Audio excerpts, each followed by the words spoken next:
మహిళా రిజర్వేషన్ల అమలుపై కేంద్ర ప్రభుత్వం ప్రతిపక్షాల అభిప్రాయాలను తెలుసుకోబోతోంది. లోక్సభ, రాష్ట్ర అసెంబ్లీలలో మహిళలకు సీట్లను రిజర్వ్ చేయడానికి డీలిమిటేషన్ అవసరాన్ని తొలగించడానికి చట్ట సవరణ తీసుకురావాలని ప్రభుత్వం పరిశీలన చేస్తోంది. ఈ విషయంపై విపక్షాలు సహకరిస్తే చట్ట సవరణ చేస్తామని అంటోంది కేంద్రం. అదే గనుక జరిగితే డీలిమిటేషన్ ప్రక్రియ మరికొంతకాలం ఆలస్యం జరిగే అవకాశమూ ఉంది.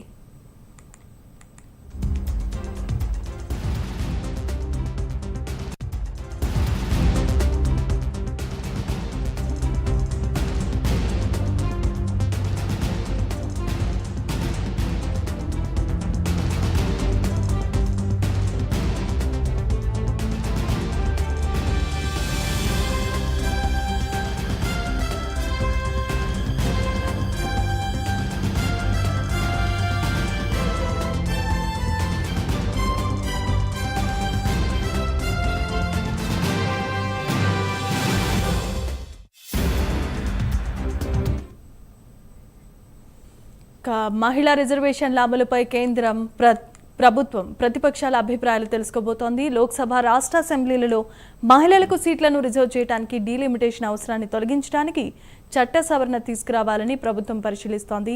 ఈ విషయంపై విపక్షాలు సహకరిస్తే చట్ట సవరణ చేస్తామని కూడా అంటోంది కేంద్రం. అదే జరిగితే డీలిమిటేషన్ ప్రక్రియ మరికొంతకాలం ఆలస్యం జరిగే అవకాశం ఉంది. ఇదే అంశానికి సంబంధించి మరిన్ని అప్డేట్స్ మా ఇన్పుట్ ఎడిటర్స్ నరసింహారావు అందిస్తారు.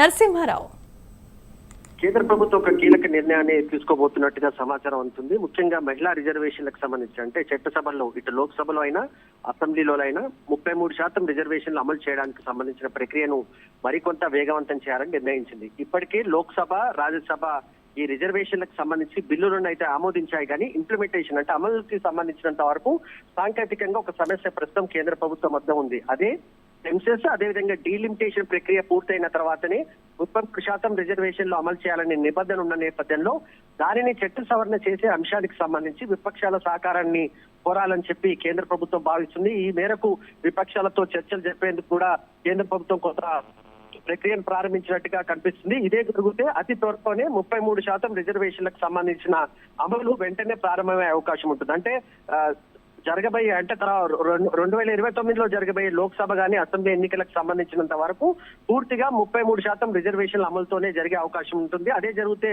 ఇది ఒక చారిత్రాత్మకమైన నిర్ణయంగా భావించాల్సి ఉంటుంది. కేంద్ర ప్రభుత్వం ముఖ్యంగా ప్రధానమంత్రి నరేంద్ర మోడీ ఇప్పటికీ ఈ అంశానికి సంబంధించినంత వరకు చాలా సందర్భాల్లో ప్రస్తావించారు. చట్టానికి సంబంధించినంత వరకు లోక్సభ, రాజ్యసభలో ఆమోదం తెలిపినప్పటికీ కొంత సాంకేతిక పరమైన సమస్యలు ఉన్న నేపథ్యంలో దాన్ని అధిగమించేందుకు ఈ రకమైన చట్ట సవరణ తీసుకొచ్చేందుకు కొంత ప్రయత్నాలు అయితే చేస్తున్నారు. అదే సందర్భంగా విపక్షాలు కూడా దీనికి సహకరించేందుకు కొంత అంగీకారం ఇస్తున్నట్టుగానే మనకు సమాచారం ఉంటుంది. మొత్తానికి ఈ సభలోనే దీనికి సంబంధించి ఏదైనా కసరత్తు చేయాలనే ఆలోచనలోనే కేంద్రం ఉంది. అయితే దీనికి సంబంధించి ఇంకొక విషయం ఏంటంటే, ఒకవేళ ఈ రిజర్వేషన్ల ప్రక్రియ వెంటనే అమల్లోకి వస్తే మాత్రం డీలిమిటేషన్ ప్రక్రియ మాత్రం కొంత ఆలస్యం జరిగే అవకాశం ఉంటుంది. ఈ అన్నిటికీ సంబంధించి మాత్రం ఇప్పుడు ప్రస్తుతం జరుగుతున్న లోక్సభ సమావేశంలోనే కొన్ని కీలక నిర్ణయాలు తీసుకునే అవకాశం ఉన్నట్టుగానే మనకు సమాచారం అందుతుంది. Right, thank you Narasimha Rao.